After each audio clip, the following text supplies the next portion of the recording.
अपनी ही कमाई को चुरा चुरा के रखना पड़ता है, खुद की मेहनत को। कमाल की बात, हमारे परिश्रम की कमाई को भी हमें छुपा के रखना पड़ता है, चुराना पड़ता है। समाज से, सरकार से, सिस्टम से अपनी कमाई को हम क्यों चुराएं, क्यों छुपाएं? तो उसके लिए उसको 3 भाग की जगह 2 भाग में बांट दो। एक भाग भोग करो, दूसरा उसका सेवा करो, दान करो। वेदिका का जो जन्म है हेमराज जी की पुत्री का, उसमें मेरा बराबर का सहयोग है, उनके घर में बच्ची को लाने के लिए संसार में, और उसके नाम की ही ये कथा है। होते होते होते होते भी बहुत टाइम लग गया, बच्ची बड़ी हो गई। संकल्प लिए, नारियल लिए भी शायद 5 साल हो गए। अब अवसर आया है, यानी संकल्प हुआ, नारियल हुआ, तो भी कोई अड़चन, कोई अपराध, कोई पाप उनके जीवन का ऐसा ओपन हो गया कि कथा करते करते करते करते 5 साल हो गए। संकट भी आए, संघर्ष भी किया। पर मैं एक ही बात कहूंगा हेमराज जी से, आपके पास कई बार संकट आए, पर वो अगर नारियल कथा का नहीं दिया होता तो आपका संकट आपको ले डूबता अब तक। जैसे बाढ़ में डूबने से बचने के लिए कोई जड़ हाथ पड़ जाए पेड़ पौधे की, आदमी बच जाता है, तो आपके हाथ में नारियल हाथ लग गया। आप नारियल दे चुके भागवत का, और मैंने अपनी जिंदगी में इतने वर्षों से कथा कर रहा हूं, जिसका नारियल लग गया वो बिना कथा के संसार से नहीं गया।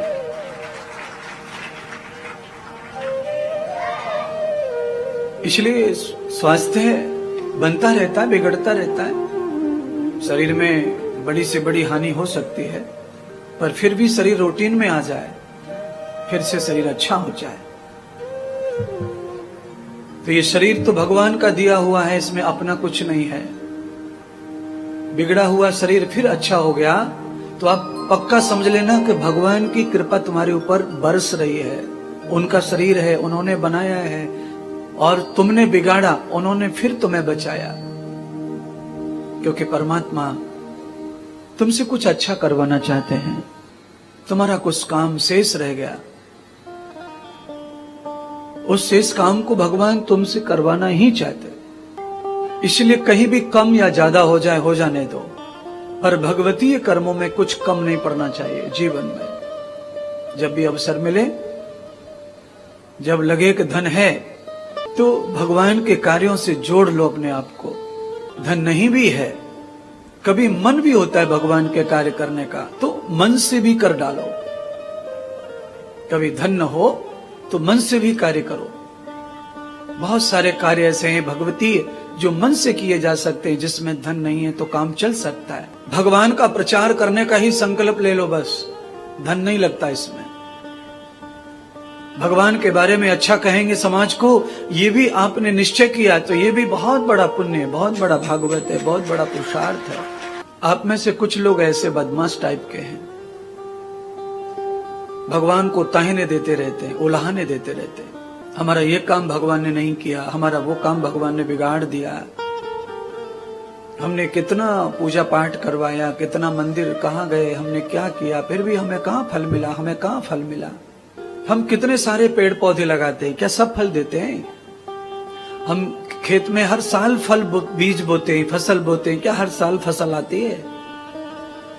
देखिए 2-3 फसल तो ऐसी हैं जिसमें बाई चांस से फल आता है। एक तो मिर्ची, हरी मिर्ची, और एक टमाटर। ये ज्यादा से ज्यादा फेल होने वाली फसल है। कभी आएंगे तो इतने आएंगे कि तोड़ना मुश्किल है, और कभी मर जाओ दवा डाल डाल के, एक नहीं आएगा। तो जैसे हमारी खेत में वही फसल भी हमेशा कायम सफल नहीं होती है, ऐसे ही हमारे किए हुए कर्म भी कभी कभी सफल नहीं होते, वो भी फेल हो जाते हैं। भगवान को दोष नहीं देना, भगवान की तो हर समय स्तुति करो, चाहे जैसा भी रखा हो, हार में, जीत में, कोई भी खुशी में, कोई भी गम में, भगवान को धन्यवाद करो। तुमने जो दिन दिखाया, तुमने जो समय दिया, तुमने जैसा हमें रखा, वो तुम ही जानो इसमें हमारा क्या भला छुपा है। इससे उल्हाना नहीं होगा भगवान को। और सुनिए, संघर्ष में, संकट में, प्रॉब्लम में अगर भगवान को धन्यवाद दिया जाए तो मैं जानता हूं कि प्रॉब्लम 15 दिन का 2 दिन में खत्म हो सकता है। इसलिए संकट में भगवान से नाराज नहीं होना है। ये मेरी तरफ से तो मैं कह ही रहा हूं, पर मैंने बहुत सारा अनुभव भी देखा है और मैंने बहुत सारे संतों को पढ़ा है, उनका अनुभव पढ़ा है, वो भी ऐसा कह के गए हैं। संत कबीर जी ने कहा कि दुख में सुमिरन सब करें, सुख में करे न कोई, जो सुख में सुमिरन करे तो दुख काए हो। आनंद का और खुशी का, हर्ष उल्लास का समय जीवन में चल रहा हो, सफलता ही सफलता मिल रही हो, उस समय तो भगवान को ज्यादा ज्यादा याद करो।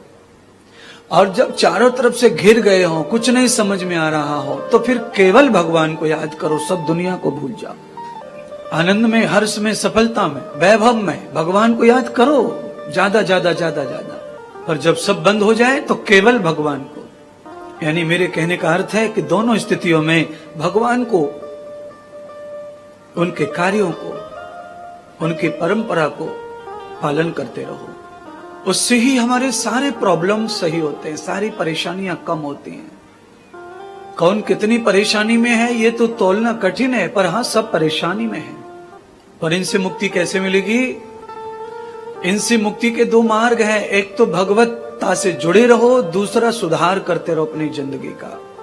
अपनी जिंदगी में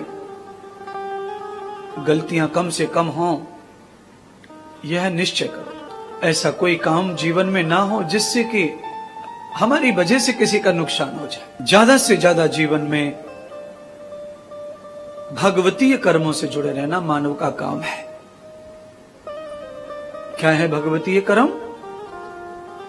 ये जो हम कथा कर रहे हैं ये तो है ही भगवतीय कर्म, पर इसके अलावा भी बहुत सारे कर्म हैं जो भगवतीय हैं, पारमार्थिक है, भगवान के हैं, जिनसे सहज उद्धार होता है हमारा। जिन कर्मों की वजह से हमारा जीवन धन्य होता है, सफल होता है। और हो सकता है भगवान तुम्हें पुनः मौका दे मनुष्य बनने का, अच्छी बुद्धि दे, धर्म करने का, परमार्थ करने का। और इस संसार में तुम्हारा वैभव, तुम्हारी कीर्ति, तुम्हारी प्रतिष्ठा समय से पहले गढ़ दे भगवान। सब अपना अपना प्रारब्ध लेके आते हैं, भाग लेके आते हैं।